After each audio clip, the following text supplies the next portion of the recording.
Olá, bom dia, boa tarde, boa noite. Sejam todos muito bem-vindos aqui no canal mais uma vez, para nós fazer a nossa leitura com lições bíblicas com Rose nesse dia. Estamos nós aqui na nossa lição de número 1 do quarto trimestre. E o assunto da nossa semana é sobre Ezequiel, o atalaia de Deus. E a nossa leitura, ela se encontra em 2 Reis, capítulo 2, e o verso é o 17, que diz o seguinte: E o atalaia estava na torre de Jezreel e viu a tropa de Jeu, que vinha e disse: Vejo uma tropa. Então disse Jorão: Toma um cavaleiro e envia-o-lhe ao encontro e diga: A paz. Então aqui está a palavra para nós neste dia, falando a respeito do atalaia. Mas nessa lição a gente vai estar focado nessa lição de número 1 sobre a pessoa de Ezequiel. Como diz a palavra nessa manhã, Ezequiel, o atalaia de Deus. Você sabe o que é um atalaia? Olha só, atalaias são vigias colocados sobre os muros altos em torno das cidades. Como nós estamos falando lá da época de Israel, então, digamos que lá eles ficavam nos montes, em lugar bastante alto, para que eles pudessem, ter uma visão ampla, lógico, e observar-se os inimigos se aproximando, Era uma grande responsabilidade. Então, quando ele via ali aquele inimigo aproximando, ele mandava recado dizendo que o inimigo estava próximo. E aquele povo começava a ficar em vigilância, no caso, Então, recapitulando, somente para nós não esquecer o que é o atalaia, a sua função. O atalaia é aquele que avisava a nação de Israel ou a sua nação que existiria ou existia perigo. Então, essa é uma das funções do atalaia. Não somente esta função, além de guardar e cuidar, a missão do atalaia é anunciar o julgamento divino, como também as boas novas. Amém? Você está vendo quanto que tem uma responsabilidade, um atalaia? Um atalaia de Deus, ele tem uma responsabilidade muito grande nas suas mãos. E com tudo que nós já lemos aqui, você é uma atalaia. Você gostaria de ser um atalaia nas mãos de Deus? Porque a responsabilidade é grande. Então, meus queridos, nós vamos dar início aqui ao nosso tópico 1 da nossa lição de número 1 do quarto trimestre de 2022. Então, diz o seguinte, sobre o livro de Ezequiel. Eu vou estar lendo aqui para vocês. O livro de Ezequiel antecipa a tradição apocalíptica das escrituras e pode ser dividido em três partes. A primeira parte, de 1 a 24, e a segunda parte, de 25 a 32, e a terceira, de 33 a 48, que é o último capítulo, É do livro de Ezequiel. Mas, enfim, nós vamos aqui para a nossa primeira parte deste tópico 1. Antes nós chamava era ponto, agora é parte. Então, a primeira parte eu vou estar lendo para vocês, porque é um livro muito histórico e realmente, se nós não lermos, não tem como você entender o que quer dizer aqui esta lição. Então é o seguinte, diz assim na primeira parte deste livro: essa profecia fora entregue aos profetas antes da destruição da cidade de Jerusalém, do templo, e ocupava os primeiros 24 capítulos do livro desta parte. Esta a visão inacurável do ministério profético de Ezequiel. Capítulo 1, do 1 ao 3. Quando recebeu a visão da glória de Deus, Ezequiel, do capítulo 1, 26 a 28, os discursos dessa primeira parte do livro são predominantes de ameaças e juízo. Ezequiel, capítulo 7, 2 a 4, contra a prostituição e a idolatria do povo. Em Ezequiel, capítulo 8, verso 15, a ameaça traz também uma série de advertência aos falsos profetas, aos reis de Judá e aos sacerdotes. Ezequiel capítulo 7, 26 e 27. E Ezequiel 13, verso 2 a 4. E 22 a 26 e 27 e 31.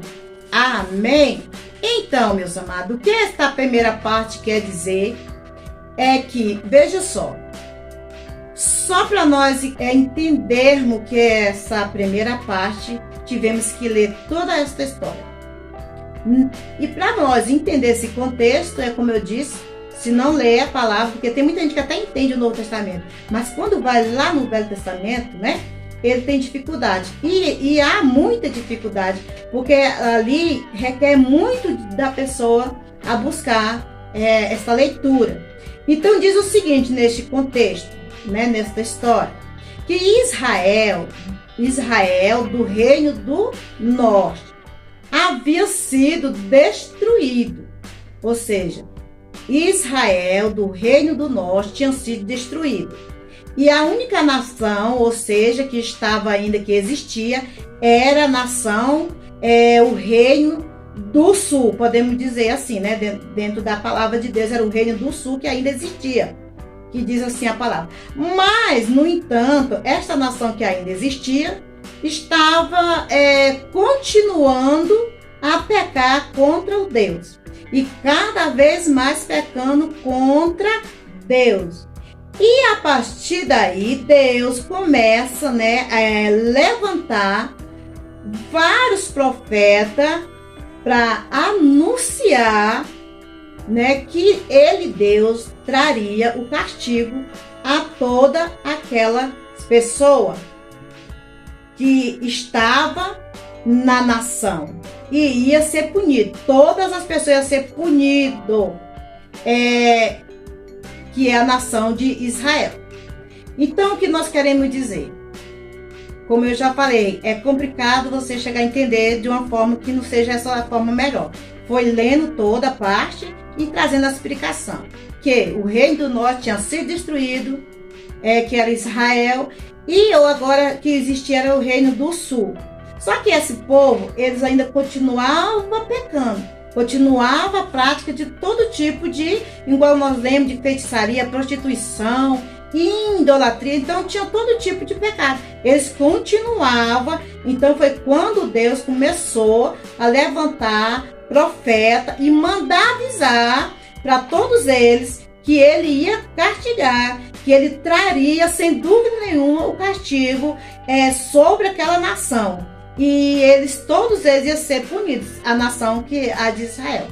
Então, essa parte é isso aí que quis dizer, com toda aquela leitura, capítulo e tudo, né? E nós vamos aqui já para a segunda parte, onde eu estarei lendo também, e depois trazendo um resumo, para que possamos entender. Então, diz o seguinte, essa segunda parte. Depois dos pronunciamento de juízo contra Judá e Israel, os oráculos divinos são direcionados contra a nação vizinha: Amon, Moabe, Edom, Filístia, Tiro, Sidom e Egito. Ezequiel 25, 32. Isso revela que Javé não é somente o Deus de Israel, mas também de todas as nações, soberano e em todos os universos. Está escrito lá em Êxodo 19, 5, lá em Êxodo, capítulo 19, o verso 5, Salmo 24, verso 1 e Apocalipse 4 e o 11. Então, essa é a segunda parte. Nós falamos que o livro de Daniel foi dividido em 3 partes. Nós falamos a primeira e agora nós estamos falando a segunda e logo nós vamos para a terceira. Olha só, a segunda parte que nós temos, né, que entender, olha só. Tudo que Israel estava sofrendo, ou seja, nós falamos que eles tinham sofrido e agora estava sofrendo, onde nós estamos na segunda parte. Israel estava sofrendo, era o que? As consequências, né? Porque Israel tinha deixado o projeto de Deus. Deus tinha algo na vida deles que simplesmente na primeira parte e tanto no segundo, eles não ligaram para o que Deus estava falando. Através da segunda parte, que é onde levantou os profetas, né? E mandou as mensagens. E eles já estavam sofrendo as consequências do pecado, porque tinham deixado o projeto de Deus e viviam na prática de cada vez mais no pecado. Então Deus, ele não aceita isso, nunca aceitou. Não é só para o dia de Ezequiel que nós estamos falando, como também por dia de hoje. Deus, ele nunca aceitará, ele não aceitou no passado e não vai aceitar nunca, né, o pecado. Portanto, olha só, você pode sim ser o que você quer ser, você pode ser pregador, você pode ser profeta, você pode ser filho de pastor, você pode ser até o próprio pastor. Mas a palavra de Deus diz, se andar na prática do pecado, você vai ser repreendido, ou seja, você vai ser reprovado. E Deus, com certeza, é o que vai reprovar. E também, com certeza, você será punido. Porque a palavra de Deus diz também que Deus castiga quem Ele ama. Lógico que você também não chega a castigar o seu filho porque você odeia. Você castiga quando ele erra. Para quê? Para que ele venha melhorar. Então, quando nós comparamos o amor de Deus, aliás, nós não temos nem que comparar, porque o amor de Deus é maior do que tudo. Mas ele castiga quem ele ama. Assim como o pai também castiga porque ele ama. Acho que a diferença muito grande que tem entre Deus e o pai, entre nós, é que tem pai que suporta e no meio por fim não suporta mais. E Deus, ele suporta toda a vida, ele castiga e você erra, continua errando, mas ele te ama do mesmo jeito e está de braços abertos. O amor de Deus não tem comparação, né? E outra, eu estou falando aqui que Deus, ele vai reprovar aqueles que estão no pecado. Não estou falando aqui também só para crente, tá? O pecado, todos que estão em pecado, independentemente de estar na igreja, ser crente, ele vai ser reprovado por Deus. Então isso não é só para crente, isso é para toda a nação que esteja no pecado, tá? E que Deus possa assim abençoar ricamente as nossas vidas e nos livrar de tais coisas. E nós vamos aqui fazer a leitura também da parte 3. Vou ler a parte 3 aqui para nós, tá? Aqui para você, tá? Diz assim, a terceira parte diz o seguinte, olha só. Começa com a notícia da queda de Jerusalém, Ezequiel 33, aí vai 21, que é o versículo. Os oráculos do capítulo 33 e 39 fala do retorno dos judeus de todas as partes do mundo, da terra, de seus antepassados, incluindo a visão do vale de ossos secos. São profecias sobre a restauração nacional que se cumpre em Israel na atualidade e sobre a regeneração espiritual de toda a casa de Israel. Ezequiel 36, verso 25 a 27, Ezequiel 37 também, do 14, e também Zacarias está falando, né, que é capítulo 12, o verso 10, a profecia do capítulo 38 e 39 fala da invasão e derrota de Gog e seu bando, a Terra Santa. O livro de Ezequiel termina com a visão do novo templo e da redenção para Israel e toda a humanidade, com resposta à primeira visão. Ezequiel, capítulo 40, 48, amém? Essa é a última e a terceira parte, né? Ou seja, essa última parte é aquela parte aonde diz que o livro de Ezequiel, ele se parece muito com o livro de Apocalipse, por quê? Todo mundo conhece o livro de Apocalipse, quando lê Apocalipse, já sabe que está falando do fim dos tempos, né? Das coisas futuras, Apocalipse. Todo mundo que lê Apocalipse já sabe, é o fim, tá falando do fim, né? Todo mundo sabe, até os adolescentes de hoje sabem que quando fala em Apocalipse, ele está falando do final dos tempos. Então, por que que tem uma ligação aí, digamos, né, entre Ezequiel e Apocalipse? Porque os dois falam acerca dos tempos, né, dos tempos futuros, né? E também essa parte do Ezequiel é a última parte do livro de Ezequiel, e a qual aqui na lição o autor diz o seguinte: nós podemos dizer que são parte apocalipse ou apocalíptico que nós estamos falando, porque estão falando das mesmas coisas, do fim do tempo, futuro, de Gog e Magog, essas coisas. Apocalipse é um livro, é um livro de revelação. É por isso que eu digo, é muito, quem estuda muito, quem faz muito teologia, eu não sei, quem estuda, busca muito, porque eu mesmo só leio a Bíblia, graças a Deus eu gosto de ler a Bíblia. Mas é bom que busque mais recurso, né, para poder conhecer mais ainda. Apesar que a Bíblia tem tudo, mas às vezes quando alguém pega aí, né, fica até melhor de compreender, né? Mas olha a parte boa desse texto tudo que nós lemos da parte 13, é que a nação do céu haverá restauração mesmo depois do castigo, amém? Deus ele promete tudo isso, mas no fim, para aqueles que deixar a prática do pecado, há uma restauração. E também a palavra de Deus está falando sobre, né, o renovo de Judá.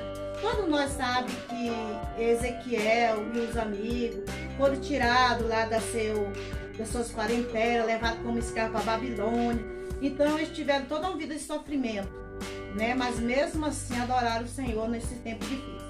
Então nesse momento eu quero te agradecer por você estar aqui, e que se você tiver curiosidade de aprender mais sobre essa palavra, eu sei que tem muitas pessoas aí ensinando muito bem, mas eu quero nessa manhã te agradecer por estar aqui, que Deus te abençoe ricamente, poderosamente, com toda a sorte de vitória e de bênção. E que você compreenda esse livro, que é um texto histórico, que conta algo assim muito forte a respeito realmente de Apocalipse, e você possa aprender mais, amém?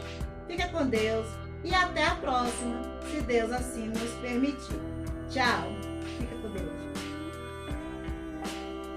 Tchau.